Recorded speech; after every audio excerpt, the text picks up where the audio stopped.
നമസ്കാരം. മലയാളി വാർത്തയിലേക്ക് സ്വാഗതം. ഹമാസ് നേതാവ് യഹിയ സിൻവർ ഗസയിലെ റഫയിൽ നിന്ന് രക്ഷപ്പെട്ടതായി സൂചന. പ്രമുഖ ഇസ്രായേൽ മാധ്യമമായ ടൈംസ് ഓഫ് ഇസ്രായേലാണ് ഈ വാർത്ത പുറത്തുവിട്ടിരിക്കുന്നത്. സിൻവർ റഫയിൽ നിന്ന് മുങ്ങി ഇപ്പോൾ ഖാൻ യൂണിസിലെ ഹമാസ് തീർത്ത ഭൂഗർഭ അറകളിൽ എവിടെയോ ഒളിച്ചിരിക്കാനാണ് സാധ്യത എന്നാണ് റിപ്പോർട്ട്. ഇസ്രായേൽ ഗസയിലെ റഫയിൽ സൈനിക നടപടികൾ ശക്തമാക്കിയ സാഹചര്യത്തിലാണ് ഇത്തരമൊരു വെളിപ്പെടുത്തൽ പുറത്തുവരുന്നത്. ഗസയിലെ ഹമാസ് തീവ്രവാദികളുടെ ഏറ്റവും വലിയ ശക്തി കേന്ദ്രമായ റഫയിൽ ഇപ്പോൾ ഇസ്രായേൽ കരസേന വ്യാപകമായ ആക്രമണമാണ് നടത്തുന്നത്.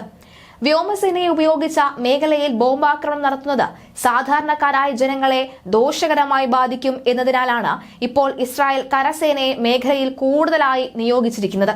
ഇസ്രായേൽ കുറെ നാൾ മുമ്പ് ഗസയിലെ ഹമാസിന്റെ പ്രമുഖ നേതാവായ മർവാൻ ഇസയെ വധിച്ചിരുന്നു. സംഘടനയിലെ ഉന്നതരിലെ 3ാം സ്ഥാനക്കാരനായിരുന്നു ഇയാൾ. എന്നാൽ യഹിയ സിൻവാറിനെയും ഇയാളുടെ സഹായി മുഹമ്മദ് ദെയ്ഫിനെയും പിടികൂടാൻ ഇതുവരെ ഇസ്രായേൽ സൈന്യം നടത്തിയ നീക്കങ്ങളൊന്നും ഫലം കണ്ടിട്ടില്ല എന്നതാണ് വാസ്തവം. കഴിഞ്ഞ ഫെബ്രുവരിയിൽ യഹിയ സിൻവാർ കുടുംബവും ഒരു ഭൂഗർഭ ടണലിലൂടെ സഞ്ചരിക്കുന്ന ദൃശ്യം പുറത്തു വന്നിരുന്നു. എന്നാൽ ഇത് പുതിയതാണോ അതോ പഴയതാണോ എന്ന സ്ഥിരീകരണവും ഇതുവരെയും വന്നില്ല.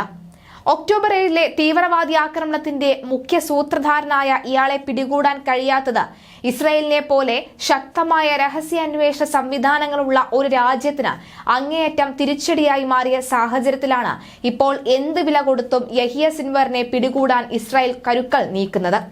യഹിയ സിൻവാറിനെ പ്രധാന കണ്ണിയാക്കി വെച്ചുകൊണ്ട് അല്ലെങ്കിൽ പ്രധാന ലക്ഷ്യമായി വെച്ചുകൊണ്ട് പലതരത്തിലുള്ള കരുനീക്കം നടത്താൻ തുടങ്ങിയിട്ട് നാളുകൾ ഏറെയായിരിക്കുന്നു. ബന്ദികളെ വലയമാക്കി വെച്ചുകൊണ്ട് അതിനുള്ളിലാണ് സിൻവാർ കഴിയുന്നത് എന്നടക്കമുള്ള വാർത്തകളും പുറത്തു വന്നിരുന്നു. എന്നാൽ അത് ശരിയല്ല എന്ന് പലരും പറയുകയും ചെയ്തിരുന്നു. ഖാൻ യൂണിസിലെ പല ആശുപത്രി കെട്ടിടങ്ങളുടെ താഴെയായി പലതരത്തിലുള്ള നിലവറകൾ, ഭൂഗർഭ അറകൾ നിർമ്മിച്ചിട്ടുണ്ടെന്നും ആശുപത്രിക്ക് താഴെയായാണ് സിൻവർ കഴിയുന്നത് എന്ന അഭ്യൂഹങ്ങളും വന്നിരുന്നു.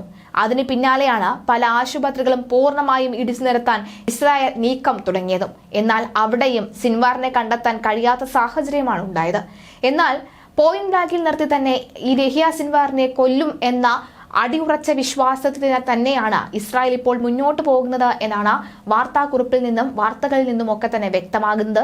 എന്തായാലും യഹിയ സിൻവറിനായിട്ടുള്ള തിരച്ചിലും യഹിയയ്ക്കായുള്ള പലതരത്തിലുള്ള കരുനീക്കങ്ങളും തുടങ്ങി കഴിഞ്ഞിരിക്കുന്നു എന്നാണ് വ്യക്തമാകുന്നത്.